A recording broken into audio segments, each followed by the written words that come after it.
আরজিকর ঘটনার প্রতিবাদ জানিয়ে আজ জেলা জুড়ে ডিএম অফিস ঘেরাও অভিযান কর্মসূচি বিজেপির। ঠিক সেই রকমই শহর জুড়ে মিছিল করে মালদার জেলা শাসকের দপ্তর ঘেরাও কর্মসূচি অনুষ্ঠিত হয় বিজেপির। আর তা ঘিরে ব্যাপক বিক্ষোভ, ব্যাপক হাঙ্গামা, পুলিশের বাধা, ভেঙে ফেলা হলো প্রথম ব্যারিকেড। তবে যদিও বাসের দ্বিতীয় ব্যারিকেডে আটকে দেওয়া হয় বিজেপি কর্মীদের, সেখানেই বসে পড়ে অবস্থান বিক্ষোভ করেন সাংসদ খগেন মুর্মু ও বিধায়করা।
বিচারের দাবিতে এখানে ধর্ষিতা যেভাবে ধর্ষিতা হয়েছেন, খুন হয়েছেন, আমরা তার বিচার চাইছি।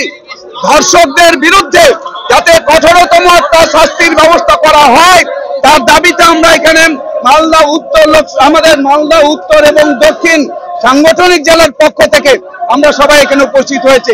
আমাদের জেলা সভাপতিরা আছেন। আমরা এখানে আমাদের আটকে দেওয়া হয়েছে, এত মজবুত করে ওরা এখানে ব্যারিকেড তৈরি করেছে, বাঁশ দিয়ে ব্যারিকেড করেছে, তারপর লোহা দিয়ে ব্যারিকেড করেছে, যাতে আমরা প্রবেশ করতে না পারি, জেলা শাসক পর্যন্ত আমরা যাতে যেতে না পারি, যাতে এই যে আমাদের তিলোত্তমা অভয়ার বিচারের দাবি আমরা করছি এটা যাতে আমরা ওখানে তুলে ধরতে না পারি, তার জন্য আমাদের রাস্তায় আটকে দেওয়া হয়েছে। এরা হচ্ছে ধর্ষকের পক্ষে, এরা হচ্ছে ধর্ষিতার পক্ষে নয়। আমাদের রাজ্যের মুখ্যমন্ত্রীর নির্দেশ হচ্ছে সমস্ত জেলা শাসক, আমাদের সব জেলায় আজকে এইভাবে জেলায় জেলায় আমাদের এইভাবে আমাদের হচ্ছে বিক্ষোভ সমাবেশ হচ্ছে সমস্ত জেলাতেই। আমাদের মালদা জেলায় এটা চলছে, কিন্তু এখানকার জেলা শাসক রাজ্যের মুখ্যমন্ত্রী তিনি কখনো ধর্ষকদের বিচার করবেন না, এই ধর্ষকদের তাদের শাস্তি দিবেন না।